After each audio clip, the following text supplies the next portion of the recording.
ଆଜି ଆମେ ଏହି ଭିଡ଼ିଓରେ ତୃତୀୟ ଶ୍ରେଣୀ ସାହିତ୍ୟ ବହିର ଆଶରେ ଧରିବା ଜହ୍ନ ବିଷୟର ଅଭ୍ୟାସ କାର୍ଯ୍ୟ ଆଲୋଚନା କରିବା। 1 ନମ୍ବରଟି କହିଛି, ଆସ ଆମେ ତଳେ ଦିଆଯାଇଥିବା ଚିତ୍ର ଦେଖି ଗପଟିକୁ ଆଗେଇ ନେବା। ଆନ୍ସାର, ଡାଳଟି ଭାଙ୍ଗି ଯିବାରୁ ମାଙ୍କଡ଼ମାନେ ଦୁଲଦାଲ ହୋଇ ପାଣିରେ ପଡ଼ିଗଲେ। ସେମାନେ ତରବର ହୋଇ ପହଁରି ପହଁରି କୂଳକୁ ଯାଉଥିବାର ଦେଖି ଗଛ ଡାଳରେ ବସିଥିବା ବୁଢ଼ା ମାଙ୍କଡ଼ଟି ସେମାନଙ୍କୁ ପଚାରିଲା, ତମେମାନେ ଜହ୍ନକୁ ଧରିଲ କି? ବୁଢ଼ା ମାଙ୍କଡ଼ର କଥାରେ ମାଙ୍କଡ଼ମାନେ ଲାଜେଇ ହୋଇ ମୁହଁକୁ ତଳକୁ କରିବାରୁ ବୁଢ଼ା ମାଙ୍କଡ଼ ସେମାନଙ୍କୁ କହିଲା, ଆକାଶକୁ ଚାହିଁଲ ଦେଖି? ମାଙ୍କଡ଼ମାନେ ଆକାଶକୁ ଚାହିଁବାରୁ ଆକାଶରେ ଜହ୍ନ ଦେଖିଲେ। ପୁଣି ବୁଢ଼ା ମାଙ୍କଡ଼ ସେମାନଙ୍କୁ କହିଲା, ପୋଖରୀର ପାଣିକୁ ଚାହିଁଲ? ମାଙ୍କଡ଼ମାନେ ପୋଖରୀର ପାଣିକୁ ଚାହିଁବାରୁ ପାଣି ଭିତରେ ଜହ୍ନକୁ ଦେଖିଲେ। ବୁଢ଼ା ମାଙ୍କଡ଼ କହିଲା, ଆରେ ମୂର୍ଖ, କୌଣସି ବସ୍ତୁ ଆଗରେ ପରିଷ୍କାର ବା ସ୍ୱଚ୍ଛ ବସ୍ତୁ ରହିଲେ ବସ୍ତୁର ଛାଇ ସେହି ପରିଷ୍କାର ବା ସ୍ୱଚ୍ଛ ବସ୍ତୁ ଉପରେ ପଡ଼େ ଓ ଆମକୁ ସେହି ବସ୍ତୁ ଦେଖାଯାଏ। ଏହାକୁ ବସ୍ତୁର ପ୍ରତିବିମ୍ବ କହନ୍ତି। ଏହାକୁ ଛୁଇଁ ହୁଏ ନାହିଁ ବା ଧରି ହୁଏ ନାହିଁ। ତମେମାନେ ଏକଥା ନ ଜାଣି ପାଣି ଭିତରେ ଜହ୍ନର ଛାଇକୁ ଦେଖି ତାକୁ ଜହ୍ନ ବୋଲି ଭାବିଲ ଓ ଧରିବା ପାଇଁ ବ୍ୟସ୍ତ ହୋଇ ଏ ଦଶା ଭୋଗିଲ। ମାଙ୍କଡ଼ମାନେ ସେମାନଙ୍କର ଭୁଲ ବୁଝିପାରିଲେ ଓ ସେମାନଙ୍କର ଜହ୍ନ ଧରିବା ନିଶା ଛାଡ଼ିଗଲା। ତାପରେ 2 ନମ୍ବରଟି କହିଛି, ତୁମେ ତୁମ ସାଙ୍ଗମାନଙ୍କୁ ପଚାର, ସେମାନେ କୁହନ୍ତୁ। ସାଙ୍ଗମାନେ ପଚାରନ୍ତୁ, ତୁମେ କୁହ। କ ନମ୍ବରଟି କହିଛି, ମାଙ୍କଡ଼ମାନେ କେଉଁଠାରେ ଜହ୍ନକୁ ଦେଖିଲେ? ଆନ୍ସାର, ମାଙ୍କଡ଼ମାନେ ପୋଖରୀରେ ଜହ୍ନକୁ ଦେଖିଲେ। ଖ ନମ୍ବରଟି କହିଛି, କୁଦା ମାରିଥିବା ମାଙ୍କଡ଼ଟି ଜହ୍ନକୁ ଧରିଲା କି? ଆନ୍ସାର, କୁଦା ମାରିଥିବା ମାଙ୍କଡ଼ଟି ଜହ୍ନକୁ ଧରି ପାରି ନଥିଲା।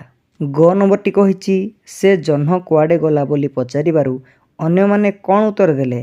ଆନ୍ସାର, ତାର କୁଦାରେ ବୋଧହୁଏ ଜହ୍ନ ଡରି ପଳାଇଗଲା ବୋଲି ଅନ୍ୟମାନେ କହିଲେ। ଘ ନମ୍ବରଟି କହିଛି, ମାଙ୍କଡ଼ମାନଙ୍କ ଯୋଜନା କିଏ ଶୁଣୁଥିଲା? ଆନ୍ସାର, ବୁଢ଼ା ମାଙ୍କଡ଼ଟିଏ ଗଛ ଡାଳରେ ବସି ମାଙ୍କଡ଼ମାନଙ୍କ ଯୋଜନା ଶୁଣୁଥିଲା। ଅ ନମ୍ବରଟି କହିଛି, ମାଙ୍କଡ଼ମାନେ ଧରାଧରି ହୋଇ ଲଟକିଲା ବେଳେ କ'ଣ ହେଲା? ଆନ୍ସାର, ମାଙ୍କଡ଼ମାନେ ଧରାଧରି ହୋଇ ଲଟକିଲା ବେଳେ ପ୍ରଥମ ମାଙ୍କଡ଼ଟି ଧରିଥିବା ଗଛ ଡାଳଟି ହଠାତ୍ ମଡ୍ କରି ଭାଙ୍ଗି ପଡ଼ିଲା। ତାପରେ 3 ନମ୍ବରଟି କହିଛି, ଉତ୍ତର ଲେଖ। କ ନମ୍ବରଟି କହିଛି, ମାଙ୍କଡ଼ମାନେ କାହିଁକି ଜହ୍ନକୁ ଧରି ପାରିଲେ ନାହିଁ? ଆନ୍ସାର, ମାଙ୍କଡ଼ମାନେ ପାଣିରେ ଜହ୍ନର ପ୍ରତିବିମ୍ବ ବା ଛାଇକୁ ଦେଖି ପ୍ରକୃତ ଜହ୍ନ ବୋଲି ଭାବି ଧରିବାକୁ ଚାହିଁଲେ, ତେଣୁ ସେମାନେ ଜହ୍ନକୁ ଧରି ପାରିଲେ ନାହିଁ। ଖ ନମ୍ବରଟି କହିଛି, ସେମାନେ କାହିଁକି ଚୁପ୍ ଚୁପ୍ କଥା ହୋଇ ଯୋଜନା କରୁଥିଲେ? ଆନ୍ସାର, ସେମାନଙ୍କ କଥା ଶୁଣି ଜହ୍ନ କାଳେ ଲୁଚିଯିବ ବୋଲି ସେମାନେ ଭାବିଲେ, ତେଣୁ ସେମାନେ ଚୁପ୍ ଚୁପ୍ କଥା ହୋଇ ଯୋଜନା କରୁଥିଲେ। ତାପରେ 4 ନମ୍ବରଟି କହିଛି, ଗଛର ଛାଇ, ଦର୍ପଣରେ ତୁମର ପ୍ରତିବିମ୍ବ, ପାଣିରେ ଥିବା ବେଙ୍ଗ, ପାଣି ଭିତରେ ଥିବା ମାଛ, ଜଳରେ ଥିବା ବଗର ଛାଇ, ଏଗୁଡ଼ିକ ଭିତରୁ ଯାହାକୁ ଧରିପାରିବ ତାକୁ ଧରି କଳସିରେ ଭର୍ତ୍ତି କର। କଳସିରେ ଭର୍ତ୍ତି ହେଲା ଭଳିଆ ଜିନିଷ କିଏ ହେବ? ନା, ପାଣିରେ ଥିବା ବେଙ୍ଗ ଆଉ ପାଣି ଭିତରେ ଥିବା ମାଛ। ତାପରେ 5 ନମ୍ବରଟି କହିଛି, ଆସ ତଳେ ଥିବା କୋଠରୀରୁ ଶବ୍ଦ ନେଇ ଖାଲି କୋଠରୀ ପୂରଣ କରିବା। କ ନମ୍ବରଟି କହିଛି, ନାଟକ ଦେଖିବା କଥା ଶୁଣି ମନୁର ଖୁସି କହିଲେ ନ ସରେ। ଖ ନମ୍ବରଟି ହେବ, ଗୀତଟିକୁ ବାରମ୍ବାର ଶୁଣିଲେ ଗୀତଟି ମନେ ରହେ। ଗ ନମ୍ବରଟି ହେବ, ଏତେବେଳ ଯାଏ ତୁମେ ଅଙ୍କଟି କରିପାରୁନ, ତୁମେ ବୋଧହୁଏ ମନ ଦେଇ କରୁନାହଁ। ଘ ନମ୍ବରଟି ହେବ, ଖସଡ଼ା ରାସ୍ତାରେ ସାବଧାନରେ ଚାଲ, ନହେଲେ ପଡ଼ିଯାଇପାର। ତାପରେ 6 ନମ୍ବରଟି କହିଛି, ତଳେ ଦିଆଯାଇଥିବା ଚିତ୍ରରେ ଚଢ଼େଇଟି କ'ଣ କରୁଛି ଓ କାହିଁକି ଏପରି କରୁଛି 5ଟି ବାକ୍ୟରେ ଲେଖ। ଆନ୍ସାର, ଗୋଟିଏ ଟେବୁଲ ଉପରେ ଥୁଆ ହୋଇଥିବା ଏକ ଦର୍ପଣକୁ ଚଢ଼େଇଟି ଚାହିଁଲା।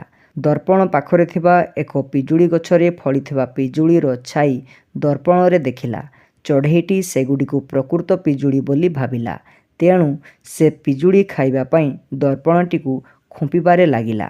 ମାତ୍ର ପିଜୁଳିଗୁଡ଼ିକୁ ଖାଇ ନ ପାରି ସେ ନିରାଶ ହେଲା। ତାପରେ 7 ନମ୍ବରଟି କହିଛି, ଜୁଡ଼ୁବୁଡ଼ୁ, ଧରାଧରି, ଯୋଜନା, ବ୍ୟସ୍ତ ଶବ୍ଦଗୁଡ଼ିକୁ ଲଗାଇ ଗୋଟିଏ ଗୋଟିଏ ବାକ୍ୟ ଲେଖ ଓ ତୁମ ସାଙ୍ଗକୁ ପଢ଼ାଅ।